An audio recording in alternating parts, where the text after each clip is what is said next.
가족. 이 세 글자를 들으면 여러분은 어떤 감정이 떠오르시나요? 따스함, 안식처, 그리고 조건 없는 사랑일 것입니다. 하지만 누군가에게는 이 단어가 깊은 슬픔과 가슴 시린 아픔의 동의어이기도 합니다. 오늘 우리는 행복의 정점에서 가장 큰 비극을 겪고 그럼에도 불구하고 사랑으로 서로를 보듬으며 살아가던 한 가족의 이야기를 나누고자 합니다. 그리고 그들의 상처 위에 자신의 탐욕을 채우려 했던 한 사람의 이야기도 함께 말입니다. 이 이야기가 여러분의 마음에 깊은 울림을 준다면 조용히 구독 버튼을 눌러주세요. 여러분의 작은 관심이 저희가 더 의미 있는 이야기를 세상에 전하는 데 큰 힘이 됩니다.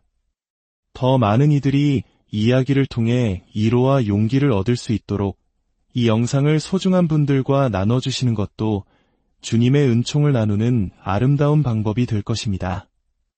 여러분의 삶에 늘 평화와 축복이 가득하기를 기원하며 이제 오늘의 이야기를 시작하겠습니다. 제가 들려드릴 이야기는 40대 한 여성의 삶의 기록입니다.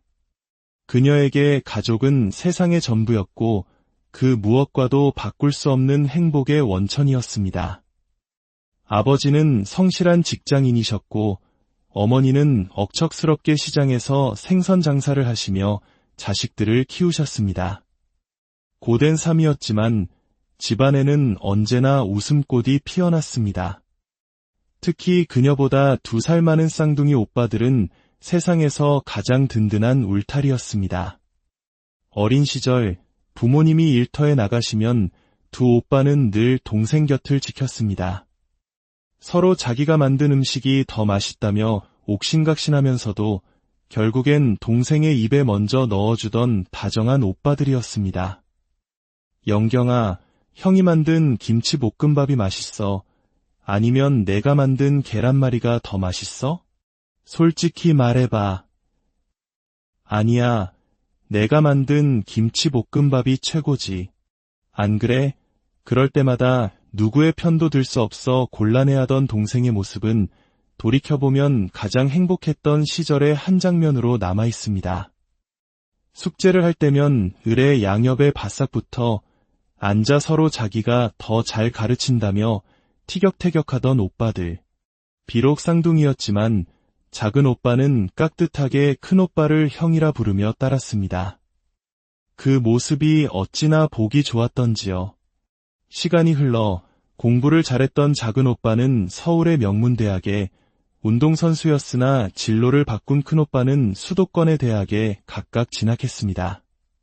그리고 얼마 후 작은 오빠가 먼저 번듯한 중견기업에 취직하는 경사가 생겼습니다. 가족 모두가 자기 일처럼 기뻐했습니다. 아이고, 우리 아들 장하하다. 공부 열심히 하더니 이렇게 좋은 직장까지 얻었구나. 기쁜 일은 연이어 찾아왔습니다. 평생을 낡은 빌라에서 살던 가족이 마침내 2층짜리 단독주택으로 이사를 가게 된 것입니다. 비록 크고 화려한 집은 아니었지만 동네 골목에서 흔히 볼 수 있는 정겨운 벽돌집이었습니다. 가족에게는 그 어떤 대궐보다 더 소중한 보금자리였습니다. 1층은 부모님과 그녀가, 2층은 두 오빠가 쓰기로 했습니다. 오빠들은 대학생이 된 여동생의 방을 꾸며준다며 호들갑을 떨었습니다. 영경아, 이 공주풍 커튼 어때? 사랄라하고 예쁘지?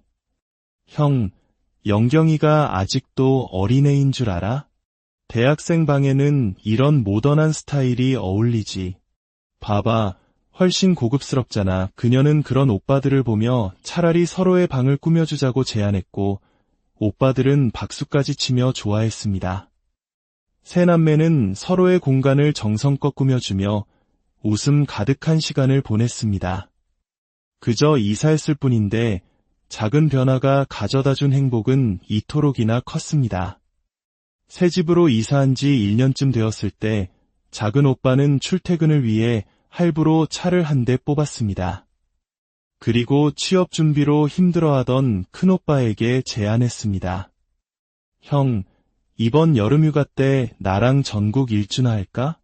형 요즘 기분도 꿀꿀하잖아. 내 차로 땅끝마을 해남부터 부산, 속초까지 싹 다 돌고 오자.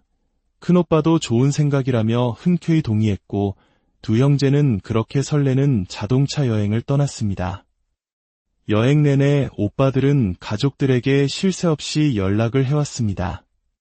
해남 대흥사의 고즈넉한 풍경을 전하며 다음엔 부모님과 꼭 같이 오고 싶다고 했고 부산에서는 난생 처음 먹어보는 밀면 사진을 보내며 동생에게 그 맛을 자랑했습니다.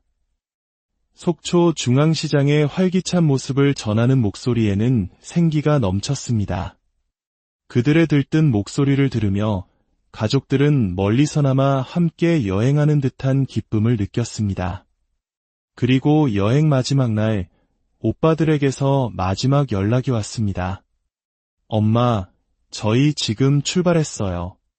내비게이션 보니까 저녁 6시에서 7시쯤 도착할 것 같아요. 혹시 차 막힐 수도 있으니 저녁은 저희 빼고 먼저 드세요. 하지만 저녁 7시가 지나고 8시가 넘도록 오빠들은 돌아오지 않았습니다. 연락조차 닿지 않았습니다. 처음엔 그저 길이 막히는가 보다 했던 가족들의 마음속에 검은 불안의 그림자가 서서히 드리워지기 시작했습니다. 수십 통의 전화를 걸었지만 돌아오는 것은 차가운 신호음뿐이었습니다. 그리고 그날 밤 가족들은 세상이 무너지는 것 같은 소식을 듣게 되었습니다. 강원도에서 서울로 돌아오던 길 오빠들이 탄 차가 큰 사고를 당해 두 사람 모두 같은 날 같은 시간에 세상을 떠나고 말았다는 비보였습니다. 병원으로 달려갔을 때 가족들이 마주한 것은 조금 전까지 생생한 목소리로 웃고 떠들던 아들들이 아닌 창백하게 식어버린 두 아들의 모습이었습니다. 어머니는 그 자리에서 실신하셨고 아버지는 바닥에 주저앉아 온몸으로 통곡했습니다. 내 아들들아, 여행 잘 다녀왔나 얼굴이라도 보나 했더니 이게 무슨 일이냐. 차라리 야비가 대신 갔어야 했는데 제발 눈 좀 떠봐라. 제발. 한순간에 5 식구는 3 식구가 되었습니다. 그날 이후 집안의 모든 시간은 멈춰버렸습니다. 어머니는 생선가게 문을 닫고 방에 누워 아들들의 이름만 부르며 눈물로 세월을 보냈습니다. 내 아들들 불쌍해서 어떡하니. 꿈에 자꾸 나타나서 눈물을 뚝뚝 흘리는데 내가 가슴이 찢어져서 살 수가 없다. 그녀와 아버지는 무너져 내리는 어머니를 붙잡기 위해 안간힘을 썼습니다. 아들들이 못다 한 효도를 대신해야 하지 않겠냐며 이렇게 무너지면 하늘에 있는 오빠들 마음이 얼마나 아프겠냐며 애원하고 또 위로했습니다. 아버지 역시 직장에서 은퇴하고 평생을 바쳐 사랑한 아내의 곁을 묵묵히 지켰습니다. 그렇게 2년이라는 고통의 시간이 흐른 후에야 어머니는 조금씩 기력을 찾아가기 시작했습니다. 어느 날 아버지는 조심스럽게 말씀하셨습니다. 여보, 이제 우리 아들들 편안하게 보내줍시다. 언제까지 2층을 저렇게 비워둘 수는 없잖아. 아이들도 자기들 방이 그대로 있는 걸 보면 마음이 편치 않을 거야. 어머니는 말없이 고개를 끄덕였습니다. 가족들은 비로소 오빠들의 흔적이 가득한 2층을 정리하고 다른 사람에게 세를 주었습니다. 오빠들의 물건을 정리하며 그녀는 또 한 번 가슴 아픈 눈물을 흘렸지만 가족들은 그렇게 서로를 의지하며 슬픔을 이겨내고 있었습니다. 시간은 흘러 그녀도 직장 생활을 시작했고 30대 초반에 지인의 소개로 한 남자를 만났습니다. 훗날 그녀의 남편이 된 사람이었습니다. 그는 웃음이 많고 다정한 사람이었고 결혼 후에는 그녀의 가족에게 더없이 살가운 사위이자 아들이 되어주었습니다. 어머님, 아버님, 사위 왔습니다. 오늘 날씨도 좋은데 저랑 한강에 라면 드시러 가실래요? 남편은 주말마다 부모님을 모시고 나가 소소한 행복을 선물했습니다. 한강 둔치에 돗자리를 펴고 앉아 즉석 라면을 끓여 먹고 다음엔 자전거를 타자고 약속했습니다. 잃어버렸던 부모님의 얼굴에 조금씩 웃음이 번지기 시작했습니다. 남편은 부모님의 생신을 따린 그녀보다 먼저 챙겼고 장모님이 한식을 좋아하신다며 손수 맛집을 알아보고 예약하는 세심한 사람이었습니다. 그녀와 남편 사이에 아들 하나, 딸 하나가 태어나자 집안에는 다시금 활기가 돌았습니다. 부모님은 눈에 넣어도 아프지 않을 손주들을 보며 비로소 깊은 슬픔의 늪에서 빠져나오는 듯했습니다. 아이고, 우리 손주들 웃는 것 좀 봐. 꼭지 엄마 어릴 때를 쏙 빼닮았네. 내가 요새 이 녀석들 볼 생각에 사는 낙이 있다. 남편은 마치 하늘에 있는 두 오빠가 동생의 행복을 위해 보내준 선물 같았습니다. 물론 그녀 역시 시댁에 잘했습니다. 특히 2년 먼저 결혼한 동서와는 친자매처럼 가깝게 지냈습니다. 동서는 상냥하고 음식 솜씨도 좋았으며 마음 씀씀이 또한 넓어 맛있는 반찬이라도 하면 늘 시부모님과 그녀의 목까지 챙겨주었습니다. 하지만 그런 착한 동서의 속을 썩이는 이가 있었으니 바로 그녀의 시동생이었습니다. 시동생은 직장을 다니면서도 생활비 한 푼 집에 가져다 주지 않았고 술과 외박을 일삼았습니다. 보다 못한 그녀가 한마디 하면 시동생은 형수가 무슨 상관이냐며 대들기 일쑤였습니다. 더 큰 문제는 그런 아들을 감싸고 도는 시어머니였습니다. 남자가 사회생활 하다 보면 스트레스 받아서 그럴 수도 있지. 돈 버는 기계도 아니고 생활비 좀 안 갖다 줄 수도 있는 거 아니냐. 시어머니의 맹목적인 아들 사랑은 시동생을 더욱 망가뜨렸습니다. 결국 시동생은 직장까지 그만두고 동서 몰래 전세금을 담보로 대출을 받아 다단계에 투자했다가 전 재산을 날리고 말았습니다. 이 사실을 알게 된 동서가 시어머니에게 하소연했지만 돌아온 것은 남자가 살다 보면 그럴 수도 있으니 참고 살아라. 괜히 내 아들 기죽이지 말고 밥이나 잘 차려줘라는 기막힌 꾸지람뿐이었습니다. 결국 동서는 이혼을 선택했고 양육권과 얼마 남지 않은 재산마저 동서에게 넘어갔습니다. 하지만 시어머니는 끝까지 자기 아들의 잘못을 인정하지 않고 오히려 며느리 탓을 하며 욕을 했습니다. 이 모든 상황 속에서도 시아버지는 늘 침묵으로 일관했습니다. 내성적인 성격 탓도 있었지만 평생 아내의 기에 눌려 살아온 탓에 집안일에 관여하고 싶지 않아 보였습니다. 시댁의 소란 속에서도 그녀의 가정은 평온했습니다. 어느덧 70을 바라보는 부모님은 여전히 두 손을 꼭 잡고 동네를 산책하셨고 그 모습을 보며 남편은 나도 나중에 할아버지가 되어도 당신 손을 꼭 잡고 다닐 거야 라며 다정하게 속삭였습니다. 그러던 어느 날 부모님이 사시던 동네에 재개발 소식이 들려오기 시작했습니다. 그리고 얼마 지나지 않아 또다시 믿을 수 없는 비극이 가족을 덮쳤습니다. 평생 건강하시던 아버지가 추운 겨울날 뇌졸중으로 쓰러지신 것입니다. 담배도 술도 거의 하지 않으시던 누구보다 건강을 자신하던 아버지셨기에 충격은 더욱 컸습니다. 아버지는 쓰러지신 후 반신이 마비되고 언어 능력까지 거의 잃으셨습니다. 어머니는 평생 자신의 보디가드이자 버팀목이었던 남편의 모습을 보며 절망했습니다. 가족들은 아버지가 일어나시길 간절히 기도했지만 아버지는 투병 생활 1년 만에 결국 두 아들의 곁으로 떠나고 말았습니다. 남편을 잃은 슬픔에 어머니는 완전히 무너져 내렸습니다. 아들 둘을 먼저 보내고 이제 평생의 반려자까지 잃은 어머니는 삶의 의지를 놓아버렸습니다. 식사를 거부하고 방에 누워 나도 그냥 당신과 아들들 곁으로 가고 싶다는 말만 되뇌셨습니다. 그녀는 이러다 어머니마저 잃을 것 같은 공포에 휩싸였습니다. 그때 남편이 그녀의 손을 잡고 말했습니다.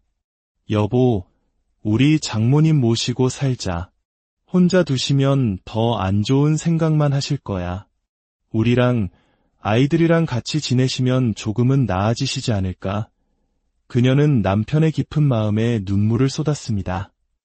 그날부터 어머니는 그녀의 집에서 함께 살게 되었습니다. 남편은 친아들보다 더 극진하게 장모님을 모셨습니다.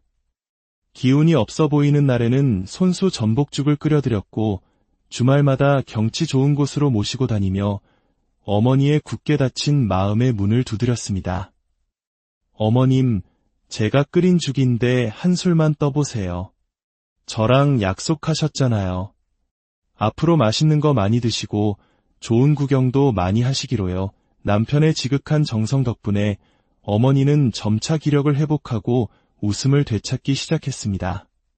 하지만 이 모습을 곱지 않은 시선으로 바라보는 이가 있었으니 바로 시어머니였습니다. 내가 우리 아들을 간병인으로 쓰려고 키운 줄 아나? 힘들게 키운 아들이 왜 내 엄마 수발이나 들고 있어야 하냐고. 남편은 그런 어머니에게 단호하게 말했습니다. 어머니, 장모님께는 이제 저희밖에 남지 않았어요. 어머니는 아버지도 계시고 저도 있고 동생도 있잖아요.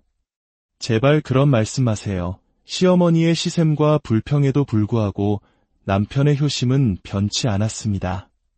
그러던 중 뜻밖의 소식이 들려왔습니다. 이혼 후 7년 동안 백수로 지내던 시동생이 재혼을 한다는 것이었습니다. 변변한 직업도 없이 형네에게 손을 벌리던 시동생이었기에 대체 어떤 여자가 그와 결혼을 하려는 것인지 의아했습니다. 그리고 그 무렵 그녀의 친정에는 정말로 큰 행운이 찾아왔습니다. 어머니가 살던 주택이 재개발 구역으로 확정되면서 막대한 보상금을 받게 된 것입니다. 수십 년간 고생만 하신 어머니에게 찾아온 뒤늦은 복이었습니다. 그런데 이상하게도 그 소식이 들려온 직후부터 시어머니의 태도가 180도 달라졌습니다. 평소엔 쳐다보지도 않던 그녀에게 된장찌개를 끓여주고 보약이라도 한 제 지어주겠다며 살갑게 굴기 시작했습니다. 그녀는 그 갑작스러운 친절의 이유를 알 수 없었습니다. 이유는 곧 밝혀졌습니다. 어머니가 땅을 팔고 큰돈을 손에 쥐게 되자 시어머니는 곧바로 본색을 드러냈습니다. 어느 날 그녀에게 전화를 건 시어머니는 너무나도 당당하고 뻔뻔한 목소리로 말했습니다. 애야, 내가 들으니 내 어머니께서 집 한 돈으로 10수억을 받으셨다더라. 마침 잘 됐구나. 내가 내 시동생 신혼집 계약하고 왔는데 잔금이 모자라니 날짜 맞춰서 3억만 보내거라. 계좌번호는 문자로 보내주마. 순간 그녀는 자신의 귀를 의심했습니다. 네. 3억이요? 어머님, 그걸 왜 저희 어머니 돈으로 해결하시려고 하세요? 시어머니의 대답은 가히 충격적이었습니다. 왜긴 왜야? 사돈어른은 어차피 돈도 많으신데 그깟 3억 정도는 사돈 될 사람에게 보태줄 수도 있는 거 아니냐? 그게 다 가족끼리 좋은 일 하는 거지. 기가 막혀 말이 나오지 않았습니다. 시동생의 결혼을 위해 평생 고생하며 살아온 자기 어머니의 피눈물 같은 돈을 마치 자기 삼짓돈처럼 요구하는 시어머니의 탐욕 앞에서 그녀는 깊은 가족, 이 세 글자를 들으면 여러분은 어떤 감정이 떠오르시나요? 따스함, 안식처, 그리고 조건 없는 사랑일 것입니다. 하지만 누군가에게는 이 단어가 깊은 슬픔과 가슴 시린 아픔의 동의어이기도 합니다. 오늘 우리는 행복의 정점에서 가장 큰 비극을 겪고 그럼에도 불구하고 사랑으로 서로를 보듬으며 살아가던 한 가족의 이야기를 나누고자 합니다. 그리고 그들의 상처 위에 자신의 탐욕을 채우려 했던 한 사람의 이야기도 함께 말입니다. 이 이야기가 여러분의 마음에 깊은 울림을 준다면 조용히 구독 버튼을 눌러주세요. 여러분의 작은 관심이 저희가 더 의미 있는 이야기를 세상에 전하는 데 큰 힘이 됩니다. 더 많은 이들이 이 이야기를 통해 위로와 용기를 얻을 수 있도록 이 영상을 소중한 분들과 나눠주시는 것도 주님의 은총을 나누는 아름다운 방법이 될 것입니다.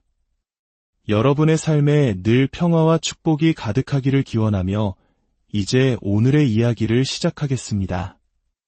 제가 들려드릴 이야기는 40대 한 여성의 삶의 기록입니다.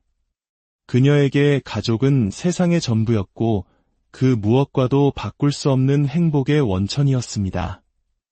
아버지는 성실한 직장인이셨고 어머니는 억척스럽게 시장에서 생선 장사를 하시며 자식들을 키우셨습니다. 고된 삶이었지만 집안에는 언제나 웃음꽃이 피어났습니다. 특히 그녀보다 2살 많은 쌍둥이 오빠들은 세상에서 가장 든든한 울타리였습니다. 어린 시절 부모님이 일터에 나가시면 2 오빠는 늘 동생 곁을 지켰습니다. 서로 자기가 만든 음식이 더 맛있다며 옥신각신하면서도 결국엔 동생의 입에 먼저 넣어주던 다정한 오빠들이었습니다. 영경아, 형이 만든 김치볶음밥이 맛있어. 아니면 내가 만든 계란말이가 더 맛있어? 솔직히 말해봐. 아니야, 내가 만든 김치볶음밥이 최고지. 안 그래? 그럴 때마다 누구의 편도 들 수 없어 곤란해하던 동생의 모습은 돌이켜보면 가장 행복했던 시절의 한 장면으로 남아있습니다. 숙제를 할 때면 을의 양옆에 바싹 붙어 앉아 서로 자기가 더 잘 가르친다며 티격태격하던 오빠들. 비록 쌍둥이였지만 작은 오빠는 깍듯하게 큰 오빠를 형이라 부르며 따랐습니다. 그 모습이 어찌나 보기 좋았던지요. 시간이 흘러 공부를 잘했던 작은 오빠는 서울의 명문대학에, 운동선수였으나 진로를 바꾼 큰 오빠는 수도권의 대학에 각각 진학했습니다. 그리고 얼마 후 작은 오빠가 먼저 번듯한 중견기업에 취직하는 경사가 생겼습니다. 가족 모두가 자기 일처럼 기뻐했습니다. 아이고, 우리 아들 장하하다. 공부 열심히 하더니 이렇게 좋은 직장까지 얻었구나. 기쁜 일은 연이어 찾아왔습니다. 평생을 낡은 빌라에서 살던 가족이 마침내 2층짜리 단독주택으로 이사를 가게 된 것입니다. 비록 크고 화려한 집은 아니었지만 동네 골목에서 흔히 볼 수 있는 정겨운 벽돌집이었습니다. 가족에게는 그 어떤 대궐보다 더 소중한 보금자리였습니다. 1층은 부모님과 그녀가, 2층은 2 오빠가 쓰기로 했습니다. 오빠들은 대학생이 된 여동생의 방을 꾸며준다며 호들갑을 떨었습니다. 영경아, 이 공주풍 커튼 어때? 사랄라하고 예쁘지? 형, 영경이가 아직도 어린애인 줄 알아? 대학생 방에는 이런 모던한 스타일이 어울리지. 봐봐, 훨씬 고급스럽잖아. 그녀는 그런 오빠들을 보며 차라리 서로의 방을 꾸며주자고 제안했고 오빠들은 박수까지 치며 좋아했습니다. 세 남매는 서로의 공간을 정성껏 꾸며주며 웃음 가득한 시간을 보냈습니다. 그저 이사했을 뿐인데 작은 변화가 가져다준 행복은 이토록이나 컸습니다. 새 집으로 이사한 지 1년쯤 되었을 때 작은 오빠는 출퇴근을 위해 할부로 차를 한 대 뽑았습니다. 그리고 취업 준비로 힘들어하던 큰오빠에게 제안했습니다. 형, 이번 여름휴가 때 나랑 전국 일주나 할까? 형 요즘 기분도 꿀꿀하잖아. 내 차로 땅끝마을 해남부터 부산, 속초까지 싹 다 돌고 오자. 큰오빠도 좋은 생각이라며 흔쾌히 동의했고 2 형제는 그렇게 설레는 자동차 여행을 떠났습니다. 여행 내내 오빠들은 가족들에게 쉴 새 없이 연락을 해왔습니다. 해남 대흥사의 고즈넉한 풍경을 전하며 다음엔 부모님과 꼭 같이 오고 싶다고 했고 부산에서는 난생 처음 먹어보는 밀면 사진을 보내며 동생에게 그 맛을 자랑했습니다. 속초 중앙시장의 활기찬 모습을 전하는 목소리에는 생기가 넘쳤습니다. 그들의 들뜬 목소리를 들으며 가족들은 멀리서나마 함께 여행하는 듯한 기쁨을 느꼈습니다. 그리고 여행 마지막 날 오빠들에게서 마지막 연락이 왔습니다. 엄마, 저희 지금 출발했어요. 내비게이션 보니까 저녁 6시에서 7시쯤 도착할 것 같아요. 혹시 차 막힐 수도 있으니 저녁은 저희 빼고 먼저 드세요. 하지만 저녁 7시가 지나고 8시가 넘도록 오빠들은 돌아오지 않았습니다. 연락조차 닿지 않았습니다. 처음엔 그저 길이 막히는가 보다 했던 가족들의 마음속에 검은 불안의 그림자가 서서히 드리워지기 시작했습니다. 수십 통의 전화를 걸었지만 돌아오는 것은 차가운 신호음뿐이었습니다. 그리고 그날 밤 가족들은 세상이 무너지는 것 같은 소식을 듣게 되었습니다. 강원도에서 서울로 돌아오던 길, 오빠들이 탄 차가 큰 사고를 당해 두 사람 모두 같은 날, 같은 시간에 세상을 떠나고 말았다는 비보였습니다. 병원으로 달려갔을 때 가족들이 마주한 것은 조금 전까지 생생한 목소리로 웃고 떠들던 아들들이 아닌 창백하게 식어버린 두 아들의 모습이었습니다. 어머니는 그 자리에서 실신하셨고 아버지는 바닥에 주저앉아 온몸으로 통곡했습니다. 내 아들들아, 여행 잘 다녀왔나 얼굴이라도 보나 했더니 이게 무슨 일이냐. 차라리 야비가 대신 갔어야 했는데 제발 눈 좀 떠봐라. 제발. 한순간에 5 식구는 3 식구가 되었습니다. 그날 이후 집안의 모든 시간은 멈춰버렸습니다. 어머니는 생선가게 문을 닫고 방에 누워 아들들의 이름만 부르며 눈물로 세월을 보냈습니다. 내 아들들 불쌍해서 어떡하니. 꿈에 자꾸 나타나서 눈물을 뚝뚝 흘리는데 내가 가슴이 찢어져서 살 수가 없다. 그녀와 아버지는 무너져 내리는 어머니를 붙잡기 위해 안간힘을 썼습니다. 아들들이 못다 한 효도를 대신해야 하지 않겠냐며 이렇게 무너지면 하늘에 있는 오빠들 마음이 얼마나 아프겠냐며 애원하고 또 위로했습니다.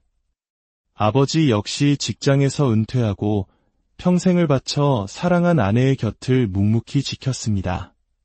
그렇게 2년이라는 고통의 시간이 흐른 후에야 어머니는 조금씩 기력을 찾아가기 시작했습니다. 어느 날 아버지는 조심스럽게 말씀하셨습니다. 여보, 이제 우리 아들들 편안하게 보내줍시다. 언제까지 2층을 저렇게 비워둘 수는 없잖아. 아이들도 자기들 방이 그대로 있는 걸 보면 마음이 편치 않을 거야. 어머니는 말없이 고개를 끄덕였습니다. 가족들은 비로소 오빠들의 흔적이 가득한 2층을 정리하고 다른 사람에게 세를 주었습니다. 오빠들의 물건을 정리하며 그녀는 또 한 번 가슴 아픈 눈물을 흘렸지만 가족들은 그렇게 서로를 의지하며 슬픔을 이겨내고 있었습니다. 시간은 흘러 그녀도 직장 생활을 시작했고 30대 초반에 지인의 소개로 한 남자를 만났습니다. 훗날 그녀의 남편이 된 사람이었습니다. 그는 웃음이 많고 다정한 사람이었고 결혼 후에는 그녀의 가족에게 더없이 살가운 사위이자 아들이 되어주었습니다. 어머님, 아버님, 사위 왔습니다. 오늘 날씨도 좋은데 저랑 한강에 라면 드시러 가실래요? 남편은 주말마다 부모님을 모시고 나가 소소한 행복을 선물했습니다. 한강 둔치에 돗자리를 펴고 앉아 즉석 라면을 끓여 먹고 다음엔 자전거를 타자고 약속했습니다. 잃어버렸던 부모님의 얼굴에 조금씩 웃음이 번지기 시작했습니다. 남편은 부모님의 생신을 따린 그녀보다 먼저 챙겼고 장모님이 한식을 좋아하신다며 손수 맛집을 알아보고 예약하는 세심한 사람이었습니다. 그녀와 남편 사이에 아들 하나, 딸 하나가 태어나자 집안에는 다시금 활기가 돌았습니다. 부모님은 눈에 넣어도 아프지 않을 손주들을 보며 비로소 깊은 슬픔의 늪에서 빠져나오는 듯했습니다. 아이고, 우리 손주들 웃는 것 좀 봐.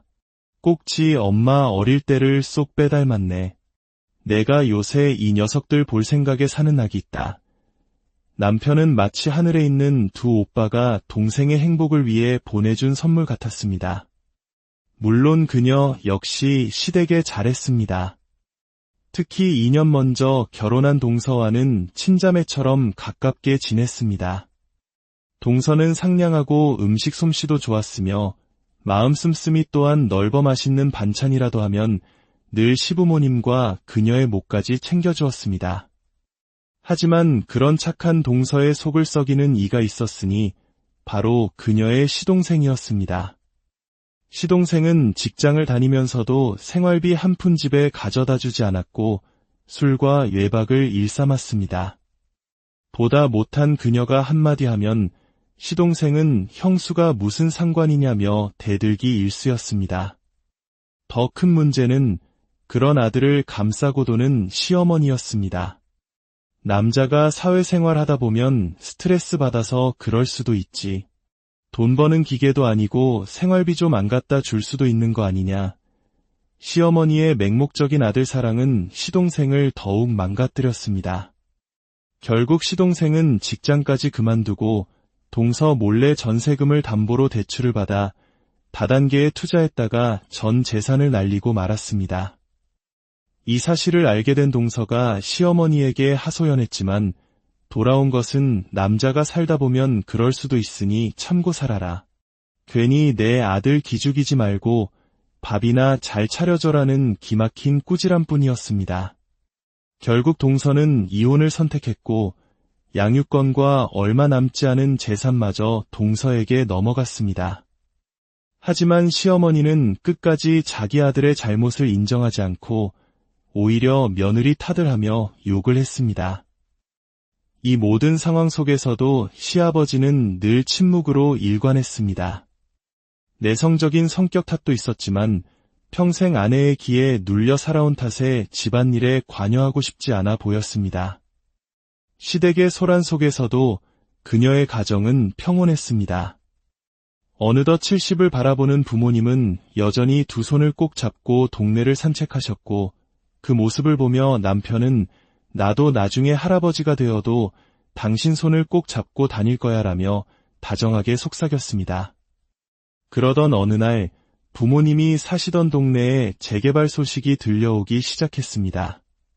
그리고 얼마 지나지 않아 또다시 믿을 수 없는 비극이 가족을 덮쳤습니다. 평생 건강하시던 아버지가 추운 겨울날 뇌졸중으로 쓰러지신 것입니다. 담배도 술도 거의 하지 않으시던 누구보다 건강을 자신하던 아버지셨기에 충격은 더욱 컸습니다. 아버지는 쓰러지신 후 반신이 마비되고 언어 능력까지 거의 잃으셨습니다. 어머니는 평생 자신의 보디가드이자 버팀목이었던 남편의 모습을 보며 절망했습니다. 가족들은 아버지가 일어나시길 간절히 기도했지만 아버지는 투병 생활 1년 만에 결국 두 아들의 곁으로 떠나고 말았습니다. 남편을 잃은 슬픔에 어머니는 완전히 무너져 내렸습니다. 아들 둘을 먼저 보내고 이제 평생의 반려자까지 잃은 어머니는 삶의 의지를 놓아버렸습니다. 식사를 거부하고 방에 누워 나도 그냥 당신과 아들들 곁으로 가고 싶다는 말만 되뇌셨습니다. 그녀는 이러다 어머니마저 잃을 것 같은 공포에 휩싸였습니다. 그때 남편이 그녀의 손을 잡고 말했습니다. 여보, 우리 장모님 모시고 살자. 혼자 두시면 더 안 좋은 생각만 하실 거야. 우리랑 아이들이랑 같이 지내시면 조금은 나아지시지 않을까? 그녀는 남편의 깊은 마음에 눈물을 쏟았습니다. 그날부터 어머니는 그녀의 집에서 함께 살게 되었습니다. 남편은 친아들보다 더 극진하게 장모님을 모셨습니다. 기운이 없어 보이는 날에는 손수 전복죽을 끓여드렸고 주말마다 경치 좋은 곳으로 모시고 다니며 어머니의 굳게 닫힌 마음의 문을 두드렸습니다. 어머님, 제가 끓인 죽인데 한 술만 떠보세요. 저랑 약속하셨잖아요. 앞으로 맛있는 거 많이 드시고 좋은 구경도 많이 하시기로요. 남편의 지극한 정성 덕분에 어머니는 점차 기력을 회복하고 웃음을 되찾기 시작했습니다. 하지만 이 모습을 곱지 않은 시선으로 바라보는 이가 있었으니 바로 시어머니였습니다. 내가 우리 아들을 간병인으로 쓰려고 키운 줄 아나? 힘들게 키운 아들이 왜 내 엄마 수발이나 들고 있어야 하냐고. 남편은 그런 어머니에게 단호하게 말했습니다. 어머니, 장모님께는 이제 저희밖에 남지 않았어요. 어머니는 아버지도 계시고 저도 있고 동생도 있잖아요. 제발 그런 말씀 마세요. 시어머니의 시샘과 불평에도 불구하고 남편의 효심은 변치 않았습니다. 그러던 중 뜻밖의 소식이 들려왔습니다. 이혼 후 7년 동안 백수로 지내던 시동생이 재혼을 한다는 것이었습니다. 변변한 직업도 없이 형네에게 손을 벌리던 시동생이었기에 대체 어떤 여자가 그와 결혼을 하려는 것인지 의아했습니다. 그리고 그 무렵 그녀의 친정에는 정말로 큰 행운이 찾아왔습니다. 어머니가 살던 주택이 재개발 구역으로 확정되면서 막대한 보상금을 받게 된 것입니다. 수십 년간 고생만 하신 어머니에게 찾아온 뒤늦은 복이었습니다. 그런데 이상하게도 그 소식이 들려온 직후부터 시어머니의 태도가 180도 달라졌습니다. 평소엔 쳐다보지도 않던 그녀에게 된장찌개를 끓여주고 보약이라도 한 제 지어주겠다며 살갑게 굴기 시작했습니다. 그녀는 그 갑작스러운 친절의 이유를 알 수 없었습니다.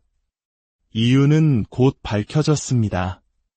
어머니가 땅을 팔고 큰돈을 손에 쥐게 되자 시어머니는 곧바로 본색을 드러냈습니다.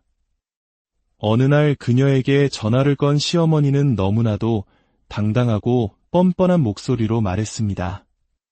애야, 내가 들으니 내 어머니께서 집 한 돈으로 10수억을 받으셨다더라. 마침 잘 됐구나. 내가 내 시동생 신혼집 계약하고 왔는데 잔금이 모자라니 날짜 맞춰서 3억만 보내거라. 계좌번호는 문자로 보내주마. 순간 그녀는 자신의 귀를 의심했습니다. 네. 3억이요? 어머님, 그걸 왜 저희 어머니 돈으로 해결하시려고 하세요? 시어머니의 대답은 가히 충격적이었습니다. 왜긴 왜야? 사돈어른은 어차피 돈도 많으신데 그깟 3억 정도는 사돈 될 사람에게 보태줄 수도 있는 거 아니냐? 그게 다 가족끼리 좋은 일 하는 거지. 기가 막혀 말이 나오지 않았습니다. 시동생의 결혼을 위해 평생 고생하며 살아온 자기 어머니의 피눈물 같은 돈을 마치 자기 삼짓돈처럼 요구하는 시어머니의 탐욕 앞에서 그녀는 깊은 가족, 이 세 글자를 들으면 여러분은 어떤 감정이 떠오르시나요? 따스함, 안식처, 그리고 조건 없는 사랑일 것입니다. 하지만 누군가에게는 이 단어가 깊은 슬픔과 가슴 시린 아픔의 동의어이기도 합니다. 오늘 우리는 행복의 정점에서 가장 큰 비극을 겪고 그럼에도 불구하고 사랑으로 서로를 보듬으며 살아가던 한 가족의 이야기를 나누고자 합니다. 그리고 그들의 상처 위에 자신의 탐욕을 채우려 했던 한 사람의 이야기도 함께 말입니다. 이 이야기가 여러분의 마음에 깊은 울림을 준다면 조용히 구독 버튼을 눌러주세요. 여러분의 작은 관심이 저희가 더 의미 있는 이야기를 세상에 전하는 데 큰 힘이 됩니다. 더 많은 이들이 이 이야기를 통해 위로와 용기를 얻을 수 있도록 이 영상을 소중한 분들과 나눠주시는 것도 주님의 은총을 나누는 아름다운 방법이 될 것입니다. 여러분의 삶에 늘 평화와 축복이 가득하기를 기원하며 이제 오늘의 이야기를 시작하겠습니다. 제가 들려드릴 이야기는 40대 한 여성의 삶의 기록입니다. 그녀에게 가족은 세상의 전부였고 그 무엇과도 바꿀 수 없는 행복의 원천이었습니다. 아버지는 성실한 직장인이셨고 어머니는 억척스럽게 시장에서 생선 장사를 하시며 자식들을 키우셨습니다. 고된 삶이었지만 집안에는 언제나 웃음꽃이 피어났습니다.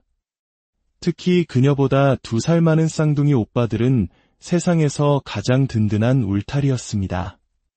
어린 시절 부모님이 일터에 나가시면 두 오빠는 늘 동생 곁을 지켰습니다. 서로 자기가 만든 음식이 더 맛있다며 옥신각신하면서도 결국엔 동생의 입에 먼저 넣어주던 다정한 오빠들이었습니다. 영경아, 형이 만든 김치볶음밥이 맛있어? 아니면 내가 만든 계란말이가 더 맛있어? 솔직히 말해봐. 아니야, 내가 만든 김치볶음밥이 최고지. 안 그래? 그럴 때마다 누구의 편도 들 수 없어 곤란해하던 동생의 모습은 돌이켜보면 가장 행복했던 시절의 한 장면으로 남아있습니다. 숙제를 할 때면 을의 양옆에 바싹 붙어 앉아 서로 자기가 더 잘 가르친다며 티격태격하던 오빠들. 비록 쌍둥이였지만 작은 오빠는 깍듯하게 큰 오빠를 형이라 부르며 따랐습니다. 그 모습이 어찌나 보기 좋았던지요. 시간이 흘러 공부를 잘했던 작은 오빠는 서울의 명문대학에 운동선수였으나 진로를 바꾼 큰 오빠는 수도권의 대학에 각각 진학했습니다.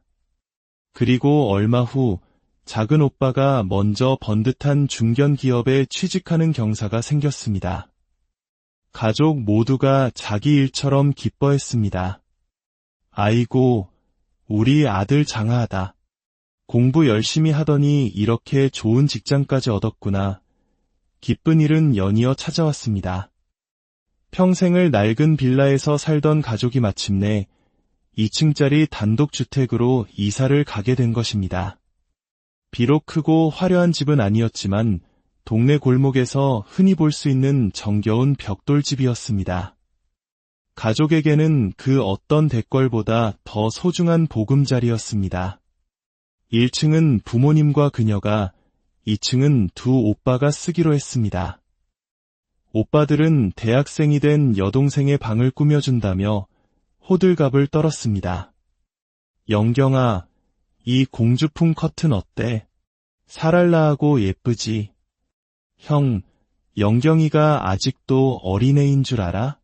대학생 방에는 이런 모던한 스타일이 어울리지. 봐봐, 훨씬 고급스럽잖아. 그녀는 그런 오빠들을 보며 차라리 서로의 방을 꾸며주자고 제안했고, 오빠들은 박수까지 치며 좋아했습니다. 세 남매는 서로의 공간을 정성껏 꾸며주며 웃음 가득한 시간을 보냈습니다. 그저 이사했을 뿐인데 작은 변화가 가져다준 행복은 이토록이나 컸습니다. 새 집으로 이사한 지 1년쯤 되었을 때 작은 오빠는 출퇴근을 위해 할부로 차를 한 대 뽑았습니다. 그리고 취업 준비로 힘들어하던 큰오빠에게 제안했습니다. 형, 이번 여름휴가 때 나랑 전국 일주나 할까?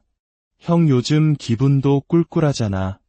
내 차로 땅끝마을 해남부터 부산, 속초까지 싹 다 돌고 오자. 큰오빠도 좋은 생각이라며 흔쾌히 동의했고 두 형제는 그렇게 설레는 자동차 여행을 떠났습니다. 여행 내내 오빠들은 가족들에게 쉴 새 없이 연락을 해왔습니다. 해남 대흥사의 고즈넉한 풍경을 전하며 다음엔 부모님과 꼭 같이 오고 싶다고 했고 부산에서는 난생 처음 먹어보는 밀면 사진을 보내며 동생에게 그 맛을 자랑했습니다. 속초 중앙시장의 활기찬 모습을 전하는 목소리에는 생기가 넘쳤습니다. 그들의 들뜬 목소리를 들으며 가족들은 멀리서나마 함께 여행하는 듯한 기쁨을 느꼈습니다. 그리고 여행 마지막 날, 오빠들에게서 마지막 연락이 왔습니다. 엄마, 저희 지금 출발했어요. 내비게이션 보니까 저녁 6시에서 7시쯤 도착할 것 같아요. 혹시 차 막힐 수도 있으니 저녁은 저희 빼고 먼저 드세요. 하지만 저녁 7시가 지나고 8시가 넘도록 오빠들은 돌아오지 않았습니다. 연락조차 닿지 않았습니다. 처음엔 그저 길이 막히는가 보다 했던 가족들의 마음속에 검은 불안의 그림자가 서서히 드리워지기 시작했습니다. 수십 통의 전화를 걸었지만 돌아오는 것은 차가운 신호음뿐이었습니다. 그리고 그날 밤 가족들은 세상이 무너지는 것 같은 소식을 듣게 되었습니다. 강원도에서 서울로 돌아오던 길, 오빠들이 탄 차가 큰 사고를 당해 두 사람 모두 같은 날, 같은 시간에 세상을 떠나고 말았다는 비보였습니다. 병원으로 달려갔을 때 가족들이 마주한 것은 조금 전까지 생생한 목소리로 웃고 떠들던 아들들이 아닌 창백하게 식어버린 두 아들의 모습이었습니다. 어머니는 그 자리에서 실신하셨고 아버지는 바닥에 주저앉아 온몸으로 통곡했습니다. 내 아들들아, 여행 잘 다녀왔나 얼굴이라도 보나 했더니 이게 무슨 일이냐. 차라리 야비가 대신 갔어야 했는데 제발 눈 좀 떠봐라. 제발. 한순간에 5 식구는 새 식구가 되었습니다. 그날 이후 집안의 모든 시간은 멈춰버렸습니다. 어머니는 생선가게 문을 닫고 방에 누워 아들들의 이름만 부르며 눈물로 세월을 보냈습니다. 내 아들들 불쌍해서 어떡하니. 꿈에 자꾸 나타나서 눈물을 뚝뚝 흘리는데 내가 가슴이 찢어져서 살 수가 없다. 그녀와 아버지는 무너져 내리는 어머니를 붙잡기 위해 안간힘을 썼습니다. 아들들이 못다 한 효도를 대신해야 하지 않겠냐며 이렇게 무너지면 하늘에 있는 오빠들 마음이 얼마나 아프겠냐며 애원하고 또 위로했습니다. 아버지 역시 직장에서 은퇴하고 평생을 바쳐 사랑한 아내의 곁을 묵묵히 지켰습니다. 그렇게 2년이라는 고통의 시간이 흐른 후에야 어머니는 조금씩 기력을 찾아가기 시작했습니다. 어느 날 아버지는 조심스럽게 말씀하셨습니다. 여보, 이제 우리 아들들 편안하게 보내줍시다. 언제까지 2층을 저렇게 비워둘 수는 없잖아. 아이들도 자기들 방이 그대로 있는 걸 보면 마음이 편치 않을 거야. 어머니는 말없이 고개를 끄덕였습니다. 가족들은 비로소 오빠들의 흔적이 가득한 2층을 정리하고 다른 사람에게 세를 주었습니다. 오빠들의 물건을 정리하며 그녀는 또 한 번 가슴 아픈 눈물을 흘렸지만 가족들은 그렇게 서로를 의지하며 슬픔을 이겨내고 있었습니다. 시간은 흘러 그녀도 직장 생활을 시작했고 30대 초반에 지인의 소개로 한 남자를 만났습니다. 훗날 그녀의 남편이 된 사람이었습니다. 그는 웃음이 많고 다정한 사람이었고 결혼 후에는 그녀의 가족에게 더없이 살가운 사위이자 아들이 되어주었습니다. 어머님, 아버님, 사위 왔습니다. 오늘 날씨도 좋은데 저랑 한강에 라면 드시러 가실래요? 남편은 주말마다 부모님을 모시고 나가 소소한 행복을 선물했습니다. 한강 둔치에 돗자리를 펴고 앉아 즉석 라면을 끓여 먹고 다음엔 자전거를 타자고 약속했습니다. 잃어버렸던 부모님의 얼굴에 조금씩 웃음이 번지기 시작했습니다. 남편은 부모님의 생신을 따린 그녀보다 먼저 챙겼고 장모님이 한식을 좋아하신다며 손수 맛집을 알아보고 예약하는 세심한 사람이었습니다. 그녀와 남편 사이에 아들 하나, 딸 하나가 태어나자 집안에는 다시금 활기가 돌았습니다. 부모님은 눈에 넣어도 아프지 않을 손주들을 보며 비로소 깊은 슬픔의 늪에서 빠져나오는 듯했습니다. 아이고, 우리 손주들 웃는 것 좀 봐. 꼭지 엄마 어릴 때를 쏙 빼닮았네. 내가 요새 이 녀석들 볼 생각에 사는 낙이 있다. 남편은 마치 하늘에 있는 두 오빠가 동생의 행복을 위해 보내준 선물 같았습니다. 물론 그녀 역시 시댁에 잘했습니다. 특히 2년 먼저 결혼한 동서와는 친자매처럼 가깝게 지냈습니다. 동서는 상냥하고 음식 솜씨도 좋았으며 마음 씀씀이 또한 넓어 맛있는 반찬이라도 하면 늘 시부모님과 그녀의 목까지 챙겨주었습니다. 하지만 그런 착한 동서의 속을 썩이는 이가 있었으니 바로 그녀의 시동생이었습니다. 시동생은 직장을 다니면서도 생활비 한 푼 집에 가져다 주지 않았고 술과 외박을 일삼았습니다. 보다 못한 그녀가 한마디 하면 시동생은 형수가 무슨 상관이냐며 대들기 일쑤였습니다. 더 큰 문제는 그런 아들을 감싸고 도는 시어머니였습니다. 남자가 사회생활 하다 보면 스트레스 받아서 그럴 수도 있지. 돈 버는 기계도 아니고 생활비 좀 안 갖다 줄 수도 있는 거 아니냐. 시어머니의 맹목적인 아들 사랑은 시동생을 더욱 망가뜨렸습니다. 결국 시동생은 직장까지 그만두고 동서 몰래 전세금을 담보로 대출을 받아 다단계에 투자했다가 전 재산을 날리고 말았습니다. 이 사실을 알게 된 동서가 시어머니에게 하소연했지만 돌아온 것은 남자가 살다 보면 그럴 수도 있으니 참고 살아라. 괜히 내 아들 기죽이지 말고 밥이나 잘 차려줘라는 기막힌 꾸지람뿐이었습니다. 결국 동서는 이혼을 선택했고 양육권과 얼마 남지 않은 재산마저 동서에게 넘어갔습니다. 하지만 시어머니는 끝까지 자기 아들의 잘못을 인정하지 않고 오히려 며느리 탓을 하며 욕을 했습니다. 이 모든 상황 속에서도 시아버지는 늘 침묵으로 일관했습니다.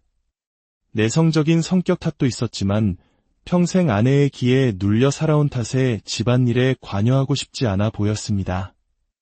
시댁의 소란 속에서도 그녀의 가정은 평온했습니다. 어느덧 70을 바라보는 부모님은 여전히 두 손을 꼭 잡고 동네를 산책하셨고 그 모습을 보며 남편은 나도 나중에 할아버지가 되어도 당신 손을 꼭 잡고 다닐 거야 라며 다정하게 속삭였습니다. 그러던 어느 날 부모님이 사시던 동네에 재개발 소식이 들려오기 시작했습니다. 그리고 얼마 지나지 않아 또다시 믿을 수 없는 비극이 가족을 덮쳤습니다. 평생 건강하시던 아버지가 추운 겨울날 뇌졸중으로 쓰러지신 것입니다. 담배도 술도 거의 하지 않으시던 누구보다 건강을 자신하던 아버지셨기에 충격은 더욱 컸습니다. 아버지는 쓰러지신 후 반신이 마비되고 언어 능력까지 거의 잃으셨습니다. 어머니는 평생 자신의 보디가드이자 버팀목이었던 남편의 모습을 보며 절망했습니다. 가족들은 아버지가 일어나시길 간절히 기도했지만 아버지는 투병 생활 1년 만에 결국 두 아들의 곁으로 떠나고 말았습니다. 남편을 잃은 슬픔에 어머니는 완전히 무너져 내렸습니다. 아들 둘을 먼저 보내고 이제 평생의 반려자까지 잃은 어머니는 삶의 의지를 놓아버렸습니다. 식사를 거부하고 방에 누워 나도 그냥 당신과 아들들 곁으로 가고 싶다는 말만 되뇌셨습니다. 그녀는 이러다 어머니마저 잃을 것 같은 공포에 휩싸였습니다. 그때 남편이 그녀의 손을 잡고 말했습니다. 여보, 우리 장모님 모시고 살자. 혼자 두시면 더 안 좋은 생각만 하실 거야. 우리랑 아이들이랑 같이 지내시면 조금은 나아지시지 않을까? 그녀는 남편의 깊은 마음에 눈물을 쏟았습니다. 그날부터 어머니는 그녀의 집에서 함께 살게 되었습니다. 남편은 친아들보다 더 극진하게 장모님을 모셨습니다.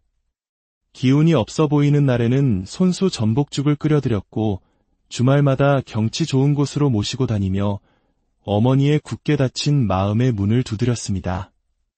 어머님, 제가 끓인 죽인데 한 술만 떠보세요. 저랑 약속하셨잖아요. 앞으로 맛있는 거 많이 드시고 좋은 구경도 많이 하시기로요. 남편의 지극한 정성 덕분에 어머니는 점차 기력을 회복하고 웃음을 되찾기 시작했습니다. 하지만 이 모습을 곱지 않은 시선으로 바라보는 이가 있었으니 바로 시어머니였습니다.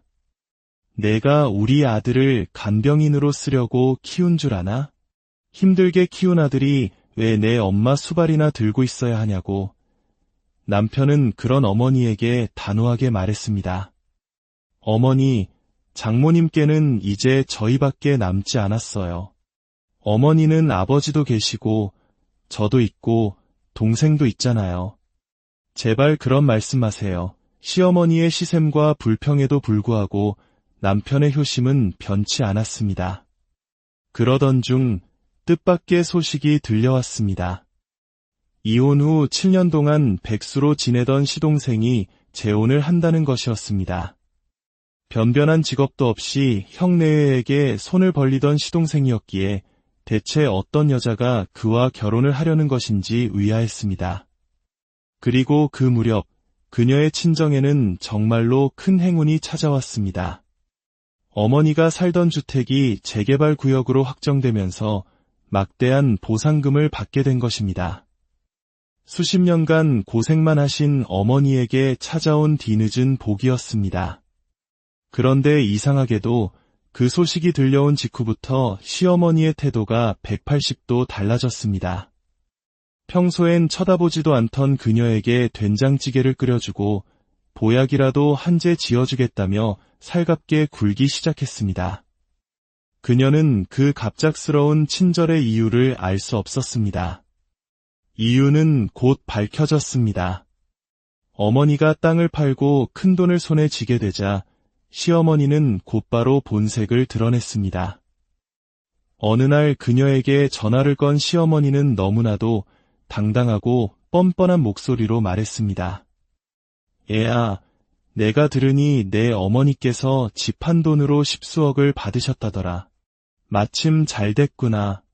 내가 내 시동생 신혼집 계약하고 왔는데 잔금이 모자라니 날짜 맞춰서 3억만 보내거라. 계좌번호는 문자로 보내주마. 순간 그녀는 자신의 귀를 의심했습니다. 네.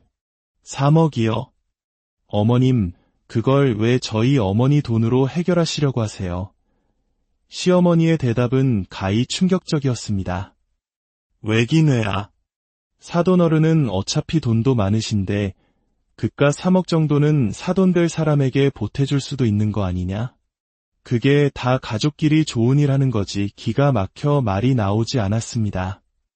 시동생의 결혼을 위해 평생 고생하며 살아온 자기 어머니의 피눈물 같은 돈을 마치 자기 삼짓돈처럼 요구하는 시어머니의 탐욕 앞에서 그녀는 깊은 가족, 이 세 글자를 들으면 여러분은 어떤 감정이 떠오르시나요? 따스함, 안식처, 그리고 조건 없는 사랑일 것입니다. 하지만 누군가에게는 이 단어가 깊은 슬픔과 가슴 시린 아픔의 동의어이기도 합니다. 오늘 우리는 행복의 정점에서 가장 큰 비극을 겪고 그럼에도 불구하고 사랑으로 서로를 보듬으며 살아가던 한 가족의 이야기를 나누고자 합니다. 그리고 그들의 상처 위에 자신의 탐욕을 채우려 했던 한 사람의 이야기도 함께 말입니다. 이 이야기가 여러분의 마음에 깊은 울림을 준다면 조용히 구독 버튼을 눌러주세요. 여러분의 작은 관심이 저희가 더 의미 있는 이야기를 세상에 전하는 데 큰 힘이 됩니다. 더 많은 이들이 이 이야기를 통해 위로와 용기를 얻을 수 있도록 이 영상을 소중한 분들과 나눠주시는 것도 주님의 은총을 나누는 아름다운 방법이 될 것입니다. 여러분의 삶에 늘 평화와 축복이 가득하기를 기원하며 이제 오늘의 이야기를 시작하겠습니다. 제가 들려드릴 이야기는 40대 한 여성의 삶의 기록입니다. 그녀에게 가족은 세상의 전부였고 그 무엇과도 바꿀 수 없는 행복의 원천이었습니다. 아버지는 성실한 직장인이셨고 어머니는 억척스럽게 시장에서 생선 장사를 하시며 자식들을 키우셨습니다. 고된 삶이었지만 집안에는 언제나 웃음꽃이 피어났습니다. 특히 그녀보다 2살 많은 쌍둥이 오빠들은 세상에서 가장 든든한 울타리였습니다. 어린 시절 부모님이 일터에 나가시면 두 오빠는 늘 동생 곁을 지켰습니다. 서로 자기가 만든 음식이 더 맛있다며 옥신각신하면서도 결국엔 동생의 입에 먼저 넣어주던 다정한 오빠들이었습니다. 영경아, 형이 만든 김치볶음밥이 맛있어. 아니면 내가 만든 계란말이가 더 맛있어? 솔직히 말해봐. 아니야, 내가 만든 김치볶음밥이 최고지. 안 그래? 그럴 때마다 누구의 편도 들 수 없어 곤란해하던 동생의 모습은 돌이켜보면 가장 행복했던 시절의 한 장면으로 남아있습니다. 숙제를 할 때면 을의 양옆에 바싹 붙어 앉아 서로 자기가 더 잘 가르친다며 티격태격하던 오빠들. 비록 쌍둥이였지만 작은 오빠는 깍듯하게 큰 오빠를 형이라 부르며 따랐습니다. 그 모습이 어찌나 보기 좋았던지요. 시간이 흘러 공부를 잘했던 작은 오빠는 서울의 명문대학에, 운동선수였으나 진로를 바꾼 큰오빠는 수도권의 대학에 각각 진학했습니다. 그리고 얼마 후